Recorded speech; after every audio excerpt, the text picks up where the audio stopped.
नमस्कार, मैं हूं मनोज सैनी। इंडिया इंपैक्ट में आपका स्वागत है। मुद्दा है सर्वे से तौबा तौबा। कांग्रेस जब भी किसी चुनाव में जाती है तो उससे पहले एक सर्वे कराती है। आपने देखा 2018 के चुनाव में सर्वे में कांग्रेस का यह कहना था कि हम सरकार बनाएंगे, जीत हमारी होगी क्योंकि हमारा सर्वे कह रहा। उसके बाद जैसे ही चुनाव संपन्न हुए फिर सर्वे आया। सर्वे में यह कहा गया कि बहुमत से ज्यादा सीटें हमें मिलेगी, लेकिन हो ना सका। बहुमत के नजदीक नहीं पहुंच पाई। नजदीक तो पहुंची लेकिन बहुमत हासिल नहीं कर पाई कांग्रेस, और फिर वही जोड़ तोड़ से सरकार बन गई।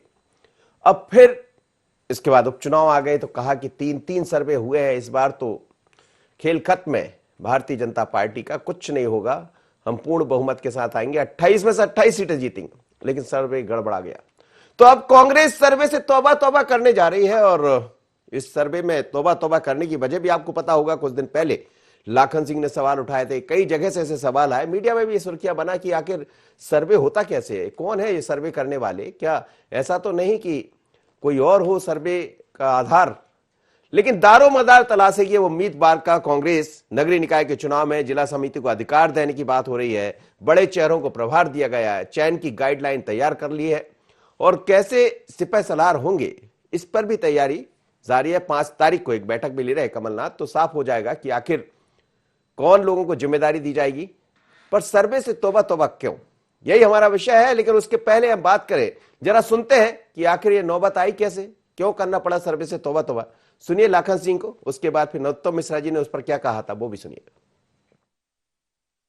जो मैं सुनता आ रहा हूं, अभी भी आपने टिकट डिस्ट्रीब्यूशन किए विधानसभा में, अगर ये भी तुम ढंग से करते तो यहाँ भी आपकी और बहुत सारी सीटें पुरानी व्यक्ति से तुम्हारे नेतृत्व में, तो इसको जब बीसीसी में मीटिंग होगी उसमें भी ये रखूंगा कि वो सर्वे सर्वे सर्वे धरे रह गए तुम्हारे सर्वे।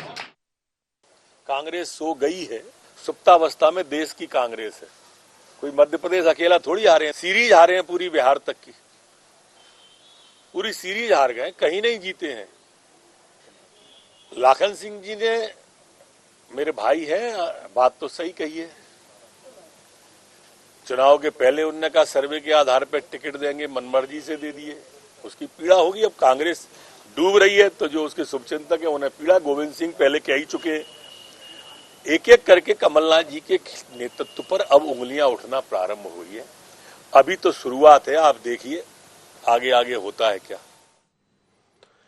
चलिए, तो सर्वे से तौबा तौबा। और मध्य प्रदेश के गृह एवं जेल मंत्री डॉक्टर नरोत्तम मिश्रा कह रहे हैं कि लाखन सिंह तो मेरे मित्र है और अभी तो शुरुआत है, आगे आगे देखिए होगा क्या। लेकिन सबको आपको याद होगा कि सर्वे बहुत हुए, सर्वे पर बात भी करेंगे कि सर्वे से तौबा तौबा क्यों, और इस नगरीय निकाय के चुनाव में कांग्रेस किस लाइन पर आगे बढ़ रही है। मेरे साथ 3 मेहमान जुड़ रहे हैं। जयराम शुक्ल जी हैं, वरिष्ठ पत्रकार, सर आपका बहुत स्वागत है। साथ ही फिरोज सिद्दीकी है, कांग्रेस के प्रवक्ता, फिरोज जी आपका भी स्वागत है। और मीडिया पैनलिस्ट है भारतीय जनता पार्टी के सुमित ओरछा जी, सुमित जी आपका भी स्वागत है। सबसे पहले फिरोज जी के पास ही चलता हूं। फिरोज जी, आपको याद होगा कि सर्वे की बात आप लोग हमेशा करते रहे, कई दफा आप लोग के भी बयान बाइट जब हमने ली तो आपने भी कहा कि हमारा सर्वे कह रहा है ऐसा हो जाएगा, लेकिन ये हो ना सका। 2018 में भी आप कह रहे थे कि पूर्ण बहुमत की सरकार आएगी, बहुमत तो नहीं मिला था आपको, सरकार जरूर आपकी बन गई थी। उसके बाद उपचुनाव, और अब नगरीय निकाय से आपने तौबा तौबा कर ली, क्यों? नहीं, अभी ऐसा कोई तौबा तौबा नहीं की है। इसने कहा कि हमने तौबा तौबा कर ली। सर्वे का आधार ये होता है कि पहली चीज कि वहाँ जहाँ भी चुनाव हो रहा है वहाँ जनता के मुद्दे क्या हैं, नंबर 1। नंबर 2, कौन कौन से कैंडिडेट हैं जो हम जिनको हम टिकट दे सकते हैं। तो कांग्रेस तो एक बहुत बड़ा दल है, इसलिए 3, 4, 5 लोग आते हैं, कहीं जगह 6, 7 ही आते हैं, वो एक मुद्दा होता है। नंबर 3 होता है कि भारतीय जनता पार्टी की तरफ से कौन कौन कैंडिडेट हमारे विपक्षी दलों से हो सकते हैं। ये तो एक फाइंडिंग्स होती हैं जो सर्वे में सारी चीजें निकल के आती हैं। अब उसमें टिकट में 4 लोग थे जो हमको दिखते थे सामने, उसमें से हमने किसी एक को दिया और वो टिकट कहीं उतना अच्छा परफॉर्म नहीं हो पाया, तो ये वो वहाँ एक पराजय का कारण बनता है। लेकिन बिना सर्वे, बिना चीजों को, बिना आकलन किए अगर आप चुनाव मैदान में उतर जाएंगे तो रणनीति कैसे बनाएंगे? रणनीति तो इसी प्रकार से ही बनाई जाती है, और यही सर्वे का मतलब, सर्वे की परिभाषा, सर्वे का काम ही यही होता है, और जिसको कांग्रेस पार्टी हमेशा करती आई है, करते रहेंगे। कई बार हमारे पक्ष में रिजल्ट आते हैं, कई बार हमारे खिलाफ भी रिजल्ट चले जाते हैं। तो ये एक चलते, ये तो एक चुनाव है, जनता अपने जनादेश के हिसाब से वोट देती है अपने मन के लेकिन हिसाब नगरीय से। निकाय चुनाव की तैयारियों में ये कहा जा रहा है कि अब जो उम्मीदवार तय होंगे वो जिला चयन समितियां तय करेंगी, सर्वे को तरजीह नहीं दी जाएगी। तो क्या जिला चयन समिति जो तय करेगी उससे लगता है कि सर्वे से बढ़कर सर्वे होगा अपने आप में? देखिए, सर्वे करके जिला चयन समिति कहने का मतलब ये है कि ये लोकल बॉडी इलेक्शन है, ये छोटे चुनाव होते हैं, हर छोटे गली मोहल्लों तक ये चुनाव पहुंचता है, क्योंकि बहुत छोटा सीमित दायरा होता है इन चुनावों का। तो जो जिले में कई सारे हमारे कार्यकर्ता होते हैं जो चाहते हैं कि हमको टिकट मिलना चाहिए, जब ऐसी कोई चयन समिति के सामने जब ये सारी सर्वे के आधार पर जो डेटा है वो सामने होता है, उसके बाद वो चयन समिति चयन करेगी। अब चूंकि लोकल बॉडी इलेक्शन में वहीं हमको प्रत्याशियों के बीच चर्चा करनी होती है, जो टिकट चाहते हैं लोग, और उनके बीच में उन्हीं को गुण दोष समझा के और टिकट दिए जाए तो बेहतर रहेगा। ये कांग्रेस पहले भी कई जगह आजमा चुकी है और इस बार हम पूरे मध्य प्रदेश में इसको आजमाएंगे। चलिए ठीक है, मेरा सुमित ओरछा जुड़े। सुमित जी, आपको भी याद होगा सर्वे बहुत होता है कांग्रेस में, लेकिन अब सर्वे से तौबा तौबा की तो मना कर रहे हैं फिरोज जी, लेकिन फिर भी सर्वे आधार नहीं होगा वरना आधार बदल जाएगा। तो क्या ये माना जाए कि सर्वे से समझ आया है? सर्वे आप लोग भी बहुत कराते हैं वैसे। बिना सर्व किए सर्वे करने का कोई औचित्य नहीं रहता है मनोज जी। कांग्रेस सर्व नहीं कर रही है, ना नेशन को, ना कंट्री को, ना सोसाइटी को, ना कल्चर को। ये सर्व से दूर हैं, इसलिए इनके सारे सर्वे मिथक बन जाते हैं, झूठ बन जाते हैं, असत्य बन जाते हैं। और इसलिए जब लगातार वो विपरीत परिणाम, सर्वे के विपरीत परिणाम आएंगे तो निसंदेह अब कहेंगे कि ये खुशफहमी भी सर्वे के आधार पर क्यों पाली जाए, इसलिए हम सर्वे नहीं कराएंगे, ऐसा उन्होंने निर्णय लिया होगा। तो मुझे लगता है ठीक भी है, क्योंकि सर्वे नहीं कर रहे हैं तो सर्वे का क्या औचित्य है। लेकिन अब कांग्रेस एक डूबता जहाज है मनोज जी, ये कुछ करने लायक, सोचने लायक बचे भी नहीं है। हमारे मानस में एक चौपाई आती है, जाको प्रभु दारुण दुख दीनी ताकि मति पहले ही हर लीनी। तो मति विहीन कांग्रेस है, इसलिए इनकी दुर्गति तय है और वह दिन प्रतिदिन, नित प्रतिदिन आप होते हुए देखेंगे। मैं बहुत दावे के साथ कह रहा हूं, निरंतर, क्योंकि इनकी दिशा तो वही है, अवसान की तरफ। ये या तो आप तो ऐसे कह रहे हैं जैसे अंतर्यामी हो गए, आपको सब दिख रहा हो। आपको में ऐसा दिख रहा है क्या कुछ भारतीय जनता पार्टी को? हमारा भविष्य क्या होगा यह वर्तमान में हमारे आचरण तय कर देता है। हमारा जो वर्तमान का कर्तव्य है वो बता देता है कि हमारा भविष्य। जिसका राष्ट्रीय अध्यक्ष अपने स्थापना दिवस के ऊपर, सबसे बड़ा नेता, सबसे बड़ा चेहरा अपनी पार्टी को छोड़ करके चला जाए, विदेश चला जाए, बिना बताए चला जाए, उस पार्टी का क्या होगा? बिना कैप्टन के कोई जहाज कभी नदी में पार उतरा है क्या? आप बता दीजिए। अंतर्यामी का प्रश्न ही नहीं है, ये तो फिजिक्स का भी मैटर मान लीजिए आपसे। चलिए, मैं समझता हूं, फिरोज जी से आपकी बात को समझूंगा। आपके पास है मौका कहने के लिए, क्योंकि राहुल गांधी चले गए, ये बात तो सच है। और सर्वे में क्या हुआ, सर्वे के बाद परिणाम क्या है, इसलिए मौका तो मिलता है, बीजेपी को करेंगे। जयराम शुक्ल साहब, स्वागत है आपका। यही समझना चाह रहा था, कांग्रेस के अंदर कई तरह की स्थितियां इस समय देखी जा रही है। एक तो ये भी है कि सज्जन वर्मा कल कह रहे थे कि अब थोड़ा सा भय बिन हो न प्रीत, भय दिखाना पड़ेगा। अब एक ये कहा जा रहा है कि जिला चयन समिति तय करेंगी नगर निगम, नगर पालिका के जो उम्मीदवार होंगे उनको, पर सर्वे पर बहुत ज्यादा जोर नहीं दिया जाएगा। आपको लाखन सिंह का बयान भी याद होगा, क्या कहेंगे आप?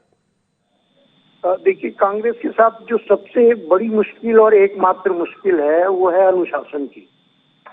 कांग्रेस में अनुशासन नहीं है, और जो जिला चयन समितियां बनेंगी भी तो उसमें कौन लोग होंगे वो भी छीन कर होंगे, जैसे कि इनका रिवाज है। एक घटना आपके संज्ञान में आई हो या ना आई हो जी, अभी 15 दिन पहले मुकुल वासनिक का विंछेद दौरा हुआ था। रीवा संभाग और शहडोल संभाग के कार्यकर्ताओं की बैठक उनने ली यहाँ। तो इन तमाम पराजयों और एक के बाद एक जो पतन की स्थितियां सामने, इसके बावजूद भी मुकुल वासनिक के सामने टिकटार्थी लड़ पड़े, मदर फादर। जी जी। कांग्रेस के पास सबसे बड़ी मुश्किल ये है ना कि इकबाल नहीं बचा नेताओं का। जैसे कमलनाथ भी हैं तो बड़ा स्पष्ट, आप जिले में चले जाओ, राहुल का आदमी है, ये इस तरीके का अभी भी एक पहचान है। ये पहचान जब तक एकाकार नहीं होगी तब तक कांग्रेस को रिवाइव करने का कुछ भी कर लेंगे, कुछ भी कर लें। पिछले इलेक्शन में सब ने अपने अपने पट्टों को टिकट दिलवा दी। बहुत टिकट जीतने वाली थी, कटनी जीत सकती थी कांग्रेस, रीवा जीत सकती थी कांग्रेस, और भी बहुत सारी ऐसी सीटें थी जिसमें ऐसा लग रहा था कि कांग्रेस जीत सकती है। लेकिन कांग्रेस के उम्मीदवारों को मिला तीसरे या चौथे क्रम में। क्यों? क्योंकि किसी ने अपने पट्टे को उतार दिया, किसी ने अपने पट्टे को के कहने पे तमाम ये कर दिया। तो एक बड़ी मुश्किल है। देखिए, कांग्रेस बड़ी ऐतिहासिक पार्टी है और इंदिरा जी तक, ये यहाँ तक तो ये मानिए कि राजीव गांधी तक एक इकबाल नेताओं का ऊपर तक रहता था। अब क्या है ना कि जो शीर्ष के नेता हैं, यानी कि राहुल गांधी जी, सोनिया जी तो उतनी कार्यशील रहती नहीं, पर राहुल जी को लेके ऐसा इकबाल नहीं है कि जैसे राजीव गांधी को लेकर था। राजीव गांधी का तो जादू था युवाओं पर, उनने 18 वर्ष के युवाओं को मताधिकार दे दिया तो पूरे देश का युवा राजीव गांधी की जय जयकार करने लगा। जी जी। तो इस तरीके का कहीं कोई आकर्षण न तो प्रदेश के नेता में, वो तो सर आप देख ही रहे हैं कि जिस दिन स्थापना दिवस होता उस दिन राहुल गांधी बाहर चले जाते, एक दिन बाद चले जाते, जबरन का मौका मिल जाता भारतीय जनता पार्टी या आप और हमें सोचने को। ये बात बिल्कुल आप सही कह रहे हैं। जी, अपनी बात पूरी कीजिएगा। हाँ, तो मतलब कांग्रेस, देखिए कांग्रेस अभी भी जन जन में है। कांग्रेस इतिहास में है, सबसे लंबा इतिहास इसका है, स्वतंत्रता संग्राम की पार्टी रही है। इसने 60 वर्ष स्वर्णिम दिन देखे हैं। ऐसा लग रहा था कभी सूरज डूबेगा नहीं, लेकिन धीरे धीरे धीरे धीरे कांग्रेस के डीएनए में ऐसी चीजें घुस गई जो इनडिसिप्लिन है। मतलब सबसे अराजक लोग यदि कहीं भीड़ में मिल जाएं तो आप कह सकते हो, क्योंकि मतलब विधानसभा की टिकट में भी यहाँ पे मारपीट हुई थी। वो कौन थे? बावरिया जी। जी जी, उन बावरिया जी से मारपीट हुई। दीपक बाबरिया। अभी मुकुल वासनिक ये तो केंद्र के नेता हैं, बावरिया केंद्र के नेता। बावरिया की धक्का मुक्की करीब 6 जगह हुई थी पिछले बार विधानसभा में। वैसे ही मुकुल वासनिक के साथ हो रहा है। तो ये बड़ी मुश्किल है कांग्रेस में। देखिए, कांग्रेस ने अपने पूरे सिस्टम को तोड़ दिया। पहले कांग्रेस सेवा दल था, बहुत पहले कांग्रेस सेवा दल उस तरीके का काडर तैयार करता था जिस तरीके से भारतीय जनता पार्टी में संगठन मंत्री आरएसएस से संस्कारित होके आते थे और वो पूरे संगठन को अनुशासित करते थे। 60 के 70 के दशक के पहले तक यही काम राष्ट्र सेवा दल करता था। और राष्ट्र सेवा दल कितना महत्वपूर्ण था इसको इससे आप समझ लें कि राजीव गांधी जब प्रधानमंत्री थे तो वो स्वयं राष्ट्र सेवा दल के अध्यक्ष बने। जी जी, स्वयं राष्ट्र सेवा दल के अध्यक्ष बने। माननीय निखरा जी जो होशंगाबाद के ये उसके उपाध्यक्ष थे। तो आपने हर तरीके की चीजें, हरिजन सेवा आश्रम इनकी रीढ़ की हड्डी हुआ करता था कांग्रेस की। हर बड़े जिलों में या संभाग में हरिजन सेवा आश्रम। तो जितने भी अनुसूचित जाति जनजाति के नेता आते थे वो वहाँ संस्कारित होके आते थे, वहाँ गांधीवादी तरीके से रहते थे, उनको शिक्षा दी जाती थी, उनको ये सब किया जाता था। आज कोई जानता नहीं। कांग्रेस के किसी भी नेता से पूछिए हरिजन सेवा संघ क्या है। हरिजन सेवा संघ महात्मा गांधी ने स्थापित किया था। बड़े वर्ग को, बड़े वंचित समुदाय को उसके शिक्षा दीक्षा संस्कार इन सब की चिंता उन्होंने की थी। तो ये जो राधा कृष्ण मालवीय हैं, आखिरी व्यक्ति राधा कृष्ण मालवीय जो जिनका नाम आपने सुना होगा, ये हरिजन सेवा संघ के निकले हुए थे। और इस तरीके से बहुत से नेता थे।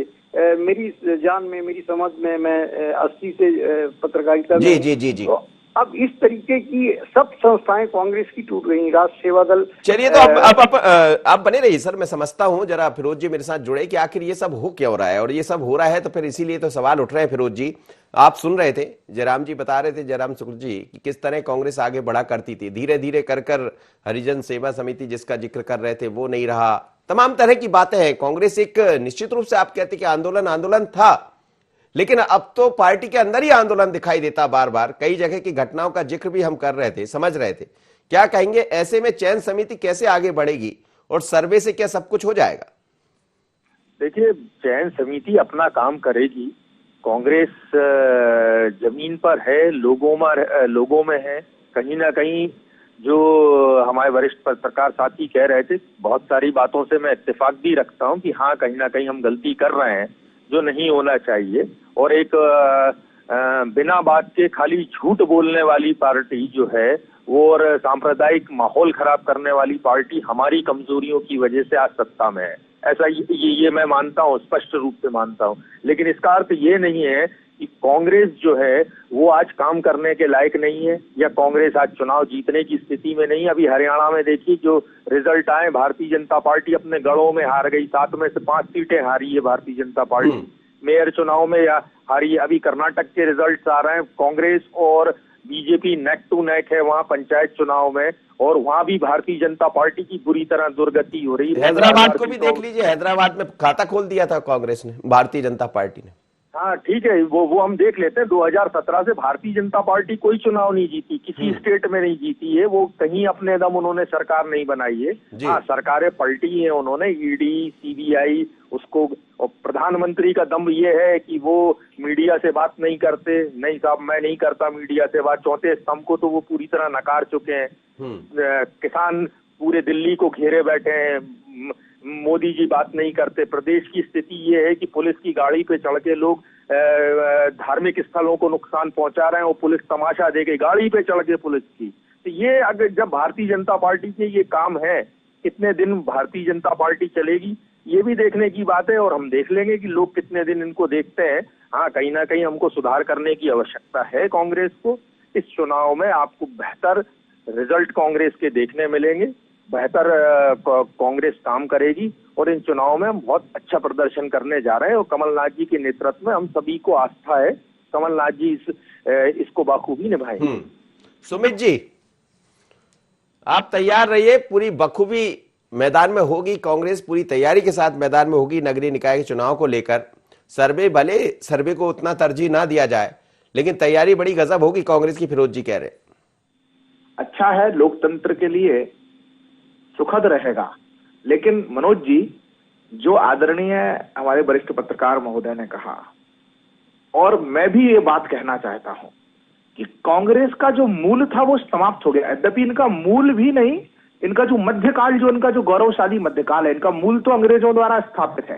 अंग्रेजों ने अपनी सत्ता को बचाए और बनाए रखने के लिए कांग्रेस की स्थापना ठीक की कि विरोध का भारतीयकरण हो जाए, भारतीय शरीर वाले अंग्रेज जो है, काले अंग्रेज ऐसी संस्था को लीड करें जिससे हमारी स्थायित्व बन जाए। लेकिन जो बीच में गांधी जी का कार्यकाल था, जिसमें उस नेतृत्व ने उस समय जो कांग्रेस ने मानदंड स्थापित किया, देश की जनता को छुआ, वो उनसे 1947 के बाद से ही दूर होना शुरू हो गई। और जैसे जैसे वो दूर होती गई है, कुछ अनुचित, जैसे लौ जलने से पहले भभकती है, तो ऐसे कुछ कालखंड जरूर आए हैं जहां उचित अनुचित साधनों का प्रयोग करके कांग्रेस ने बेहतर प्रदर्शन किया होगा। लेकिन क्रेडिबिलिटी की यात्रा, सीटों की यात्रा नहीं कह रहा हूं मैं, क्रेडिबिलिटी की यात्रा कांग्रेस की निरंतर पतन की तरफ है। और जैसे बदलाव तो आपके यहां भी आया सुमित जी, कितना बदल गया। Bharatiya Janata party cadre based party है, लेकिन अब तो कैडर में ही दूसरा कैडर शामिल हो गया। ये भी आपने देखा, सत्ता हासिल करने के लिए क्या क्या आप पर आरोप नहीं लगे, ये तो आप मानिए। वो कितने भारतीय जनता पार्टी के मानकों के अनुरूप अपने आप को परिवर्तित कर रहे हैं, आप देखिए ना। आप देखिए कितने सारे नरेशन जो गढ़ने की कोशिश की गई कि ऐसा होगा, ये कोटा चलेगा, वो कोटा चलेगा। कहां दिखा आपको कोई कोटा? प्रदेश महामंत्रियों की घोषणा हुई, कोई कोटा दिखा? कार्यकर्ता पार्टी में शामिल हुए, अब सबके बारे में भारतीय जनता पार्टी निर्णय लेगी। ये भारतीय जनता पार्टी है, यहाँ का प्रवृत्ति वृत्ति सब कुछ बिल्कुल भिन्न है। यहाँ स्वयं के लिए सोचना, स्वयं के लिए करना का कोई भावना पार्टी आने नहीं देती कार्यकर्ताओं के मन में। तेरा तुझको अर्पण क्या लागे मेरा, इदम न राष्ट्र इदम न मम, सब कुछ इदम राष्ट्र इदम न मम, ये सब कुछ राष्ट्र का है, मेरा कुछ भी नहीं है। ये पार्टी भी राष्ट्र की है, सेवा के लिए आई है, सेवा करने का मौका पार्टी देती है। सबका स्वागत है। राहुल गांधी जी को भी भगवान सुमति दे, वो भी आए, उनका भी स्वागत है। अच्छा, उनको ले लेंगे आप? आए, हमारे आए, विचारधारा को अपनाएं, कार्यकर्ता की भांति काम करें, सबका स्वागत है। ये तो भारत की जनता, अगर वो अपने आप को भारतीय, बड़ा दिल हो गया भारतीय जनता पार्टी का। जयराम शुक्ल जी मेरे साथ जुड़े। सर, बहुत बड़ा दिल हो गया भारतीय जनता पार्टी का। वो कह रहे राहुल गांधी आए। हालांकि हम मुद्दा ये है कि नगरीय निकाय के चुनाव है, चुनौती है कांग्रेस के लिए। कांग्रेस सर्वे के आधार पर आगे बढ़ रही थी, लेकिन धीरे धीरे कर सर्वे से दूर हो रही, क्योंकि हमने देखा कि उन्हीं के मंत्री, उन्हीं के पूर्व मंत्री लाखन सिंह ने इस पर सवाल खड़े कर दिए थे। अब उससे बचना चाहती है कांग्रेस। हम मुद्दा यह है, इस पर हम बात भी कर रहे हैं, मगर मैं आपकी प्रतिक्रिया समग्र चाहूंगा। देखिए, कांग्रेस ने पिछले विधानसभा चुनाव में ऐसा लगा था कि कुछ इसमें जीवन शक्ति बची हुई है, और जो लगातार सस्टेनेबिलिटी बीजेपी की थी, सरकार लगातार रहने से जो स्वाभाविक इनकम्बेंसी है, उसको चलते कांग्रेस में, और कांग्रेस ने पिछला चुनाव जो विधानसभा का लड़ा था तो उसमें ऐसा लगा था कि इसमें कुछ खोई हुई ताकत आई है। लेकिन सत्ता में स्थापित होने के बाद के जो रिपरकशंस हैं, मतलब मैं खुद एक, यदि मध्य प्रदेश के नागरिक होने के नाते आप आग्रह दुराग्रह को एक तरफ अलग कर दें जी। तो मुझे ये 15 महीने बिल्कुल दुःस्वप्न की तरह लगे। एक युवाओं के लिए एक भी नौकरी नहीं निकली। मैंने अभी लिखा था, उसका जवाब भी कमलनाथ जी की ओर से आया। आपने पीएससी में 3-3, 4-4 बरस से लड़के तैयारी कर रहे हैं, मेहनत कर रहे हैं, लोअर मिडिल क्लास के लड़के। इससे पहले 10 साल तक लोअर मिडिल क्लास के लड़के डीएसपी, डिप्टी कलेक्टर हो रहे थे। 3 साल से बेचारे डेरा टकूला लिए इंदौर में बैठे हुए हैं, भंवरकुआं के कुएं में ताकते हुए, मुखर्जी नगर में बैठे हुए हैं कि मध्य प्रदेश में पीएससी की परीक्षा निकले। आपने उसमें पेच फंसा दिया और कोर्ट में मामला चला गया। एक भी नौकरी आपने नहीं दी। आपने छात्रों के हित के लिए ऐसा कोई भी एक्सीलेंस काम नहीं किया कि मैं उच्च शिक्षा में सुधार हो, छात्र संघ के चुनाव हो, जहां से ये नेतृत्व का कैडर पैदा होता है। सिर्फ ये कि ताश के पत्ते की तरह अधिकारी फेंटे गए, और हर घर में कोई ना कोई कर्मचारी अधिकारी होता है। मेरे घर में भी कर्मचारी अधिकारी हैं। मैंने देखा उनको कि किस तरीके से 15 महीने के भीतर 5-5, 6-6, 7-7 तबादले हुए। तो ये सब चीजें जो 15 महीने में किया है ना, इसका एहसास लोगों के पास है।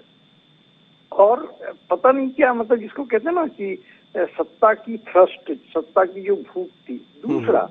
दूसरा क्या किया कि हाथ में आपके पावर आ गया, आप मुख्यमंत्री बन गए, आप प्रदेश के अध्यक्ष बने हुए हैं, तो आपने अपने अपने पट्टे बैठा दिए हर जगह।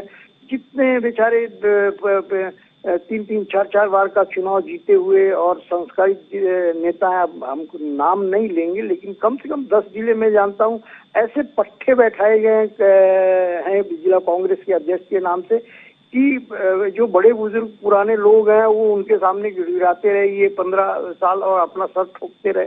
और ऐसे ही लोग सोचते हैं कि यदि कांग्रेस में ऐसे ही पट्टेबाजी का भविष्य है, कहीं दिग्विजय सिंह जी के पट्टे उतर पड़ेंगे, तो कहीं अब युवक कांग्रेस का जो चुनाव था ये तय था कि के पट्टे इसमें जीतेंगे। दिग्विजय सिंह ने उसके लिए पूरे प्रदेश की यात्राएं की। तो जो गरीब लड़का हमारे सतना से सिद्धार्थ कुशवाहा, सुखलाल कुशवाहा का लड़का, एक ओबीसी का, या विक्रांत त्रिपाठी, या और भी ऐसे लड़के जिनका कोई पृष्ठभूमि नहीं थी, वो बेचारे इसमें रह गए।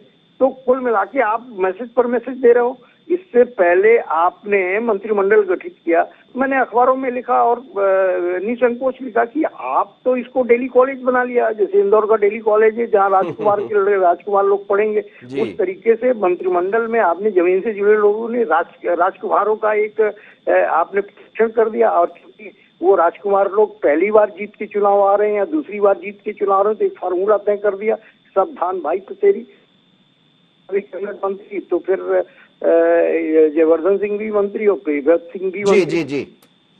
तो सर एक मेरा माफ करिएगा, मैं आपको इंटरप्ट करूं। एक छोटा सा आपसे सवाल का जवाब चाहूंगा कि बरसों से हम देख रहे हैं, करीब 1 दशक ऐसा देख रहे हैं, या 5 वर्ष 2014 से जब से मोदी आए, सर्वे को बड़ा महत्व दिया गया। कांग्रेस ने भी दिया, बीजेपी ने भी दिया। बीजेपी का सर्वे काम आ गया, कांग्रेस का सर्वे काम नहीं आया, जिस पर हम बात कर रहे हैं।